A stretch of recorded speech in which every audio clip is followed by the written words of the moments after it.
what did happen to the last 10?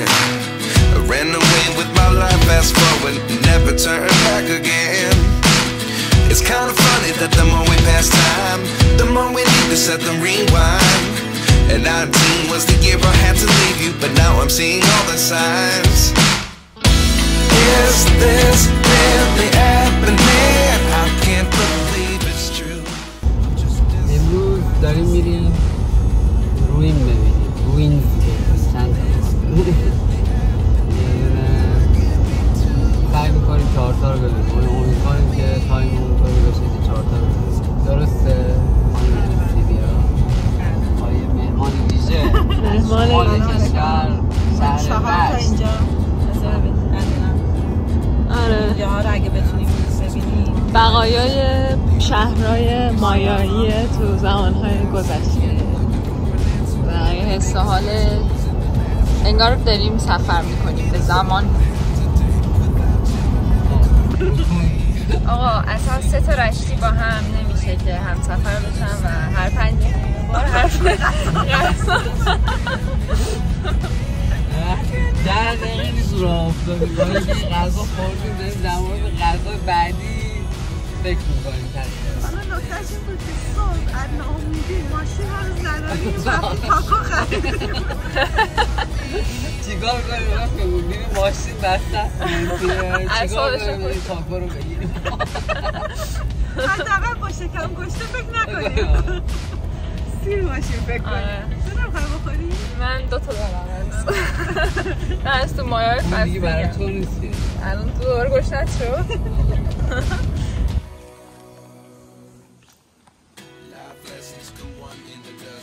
اومدیم به چیکانا به اسم لا کاسا د لا بوکا د سرپینته، در واقع میشه که خانه دهان مار ترجمهش.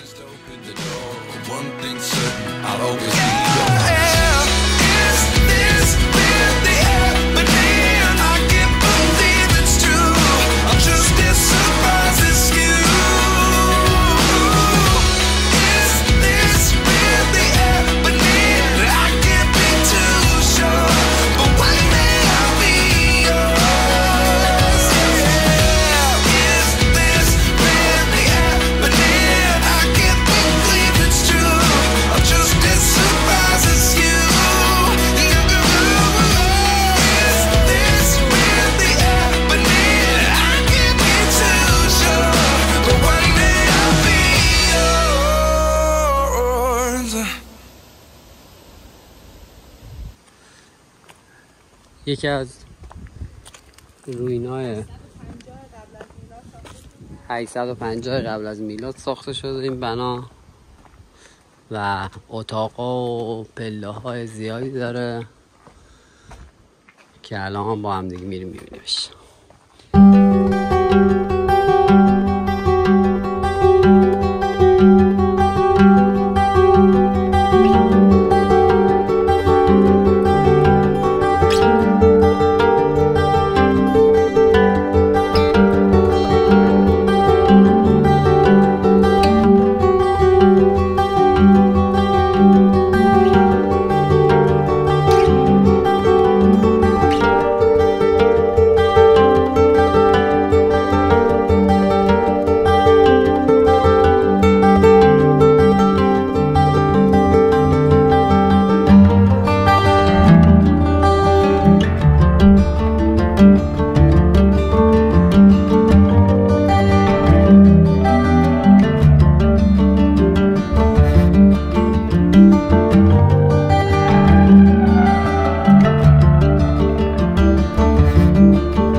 توی محوطه‌ای که اومدیم روین‌های زیادی وجود داره.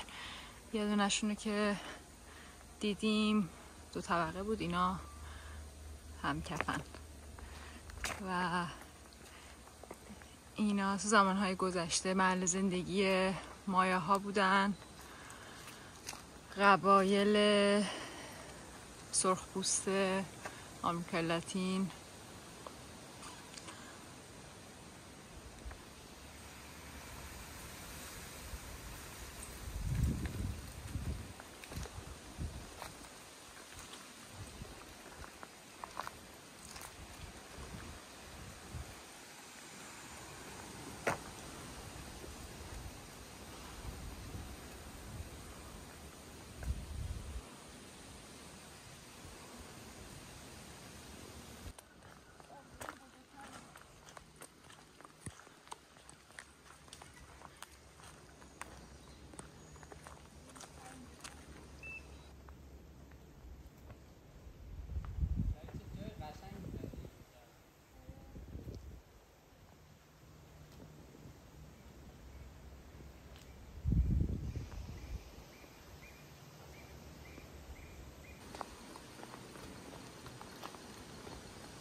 چقدر بزرگه این. چیا نوشته؟ مثل اینکه در نوع خودش یکی از بهترین مثالای، من آشنا نیستم با این چیزا، ولی مثل اینکه خیلی خوب پریزرو شده با دیتیلش و اینا. چی میگه؟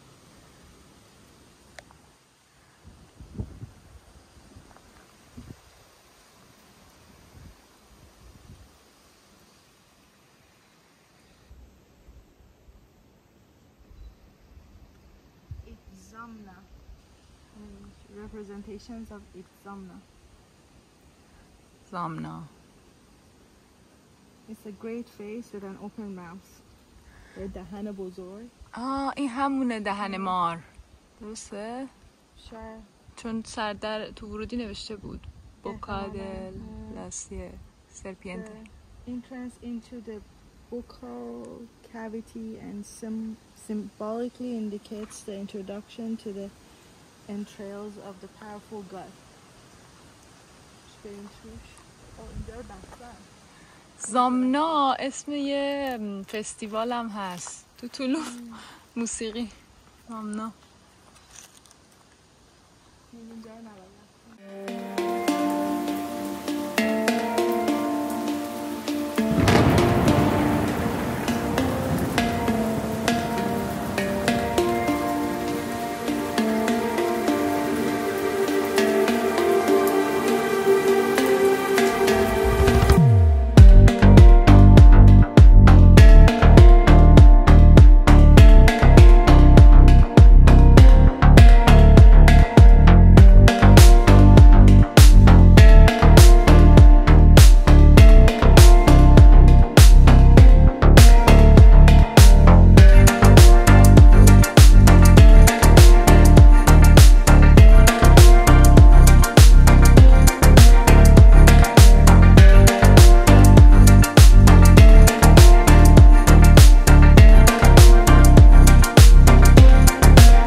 مهران طبق معمول درونش تو آسمونه و از شدت باد مضطربه و بازم طبق معمول نمیدونه درونش کجاست و همینطوری قاچاقی تا الان درون سالمه.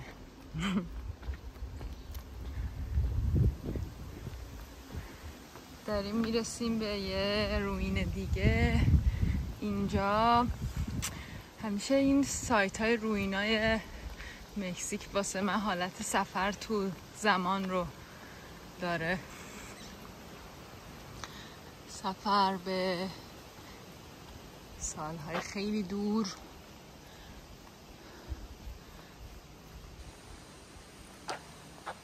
این بزرگترین بنا درون مهران پیدا شد.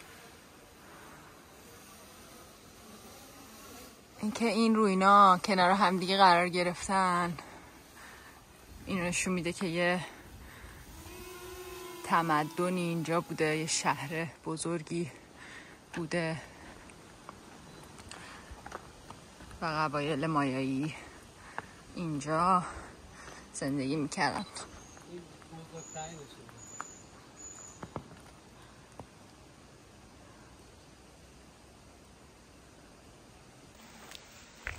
اسم این بنا دهان ماره. الان دهانش رو قشنگ بهتون نشون میدم. این هم قسمت دهان ماره، دندونای بالایی پایینی و جزء بناهاییه که میگن خوب نگهداری شده و خوب مونده در واقع.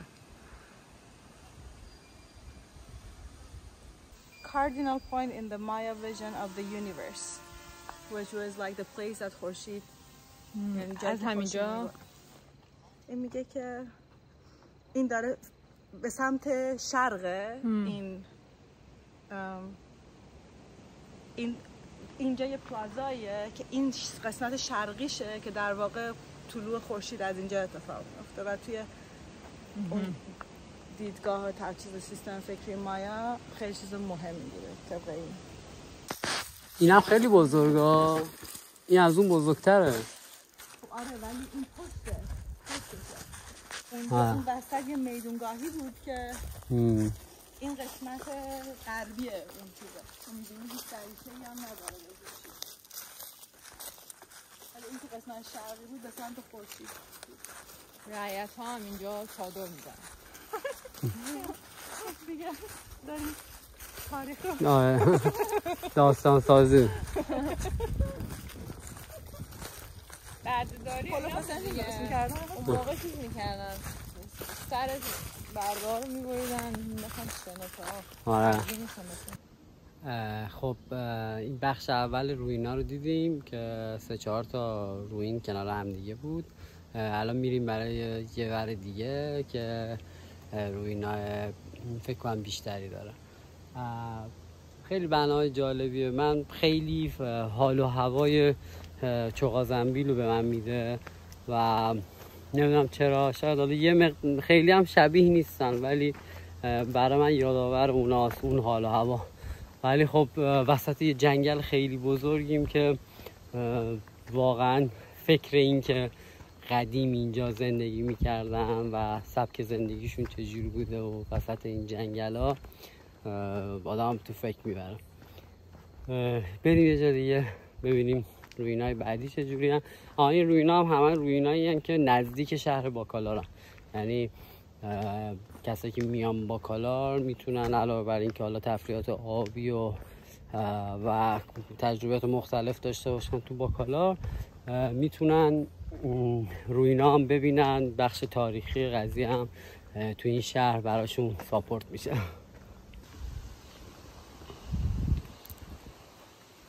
مشروبات الکلی؟ شرابه. این درخته چقدر خوشگله.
آماده اید برای بالا رفتن؟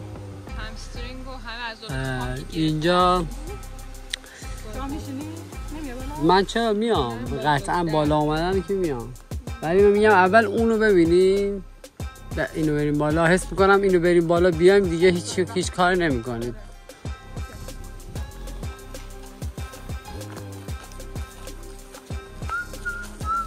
اینم تناب داره که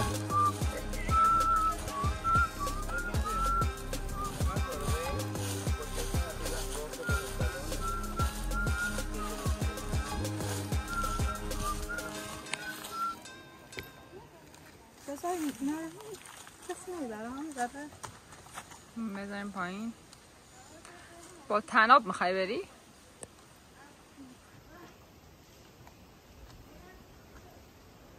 نیفتی.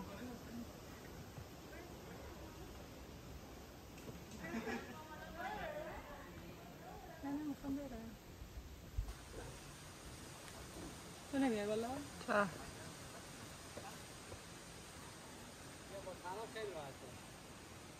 برو.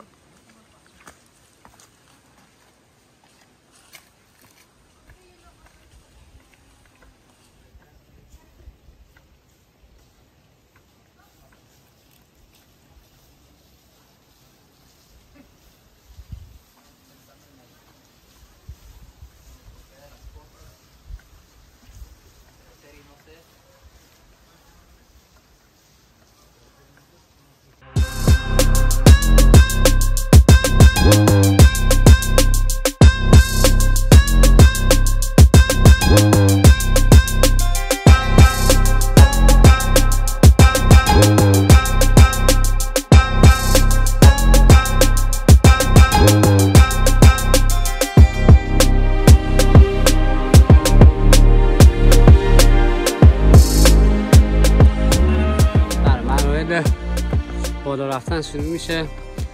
هر پله معادل 4 پله ارتفاع داره و این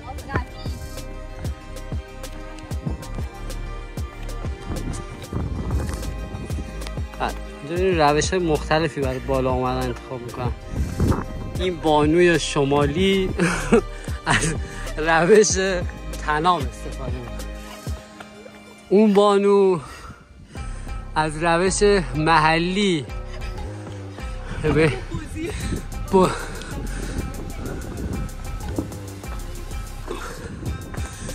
هر چقدر بالاتر هم میری ویو جالب تر میشه. این اون روین بغلیه.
برج. فقط اینکه خیلی معماریش الان خاص بود. ما چند تا روین دیدیم، 3 جای مختلف رفتیم. این معماریش خیلی خاص بود. این حالت این ستاییه جای ندیدیم. چیزش خیلی خوشم اومد از این حالت بستان، واقعا بستان. فضای باز قشنگی داره. خب پایان سفر این رویناست، این بناهای تاریخی، پیرامیدها، آسیاندا که اومدیم دیدیم. تمام آسیاندا و روینایی بود که نزدیک بخارا بودن که برمیگشت به قوم مایه ها که تو این جنگل ها زندگی میکردن. کلن تو جنوب مکزیک پره از این روینا و آسیانداست. و اینکه درونمون هم از دست دادیم، شکست تو این ویدیو آخر. امیدوارم که سریع بتونم تعمیرش کنم برای ویدیوهای بعدی یوتیوب. مرسی که این ویدیو رو دیدین. سابسکرایب و معرفی به دوستانتون فراموش نشه. ممنون ازتون.